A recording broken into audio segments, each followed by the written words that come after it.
বেশ কিছুদিন যাবৎ ধরে চুরি করতে দিনরাত মানছে না চোর ডাকাতরা। আতঙ্ক নিয়ে সময় পার করছেন বরগুনার বেতাগী উপজেলার সাধারণ মানুষ। তাদের আতঙ্কের মাঝে স্বস্তি এনেছে বেতাগী থানা পুলিশ। চলমান অভিযানে 4 জনকে আটক করে জেলা কারাগারে পাঠানো হয়েছে। তারা হলেন সদর ইউনিয়নের 8 নং ওয়ার্ডের কেওড়াবনী এলাকার নয়ন, পৌরসভার 9 নং ওয়ার্ডের রাজু মির্ধা, পৌরসভার 1 নং ওয়ার্ডের ইমরান খান ও পৌরসভার 3 নং ওয়ার্ডের নজরুল ফকির। গত শনিবার রাতে বিবিচিনি ইউনিয়নের ফুলতলা এলাকায় প্রশান্তের বাসায় গৃহবধূকে গামছা দিয়ে বেঁধে রেখে বাসা থেকে নগদ টাকা ও স্বর্ণ নিয়ে যায় ডাকাতরা।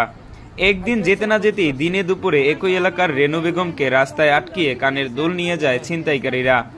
এর রেশ কাটতে না কাটতেই পৌরসভার 2 নং ওয়ার্ডের বাসিন্দা উপজেলা জামায়াতে ইসলামীর সেক্রেটারির বাসায় 5টি তালা ভেঙে চুরি হয়। পরপর এ ঘটনায় টক অফ দ্য জেলায় পরিণত হয় বেতাগী।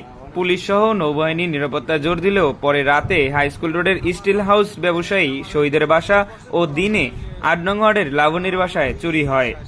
এ ঘটনায় এলাকাবাসীর পাহারা সহ রাতভর চলে বেতাগী থানার আইন শৃঙ্খলা বাহিনীর সদস্যদের টহল অভিযান।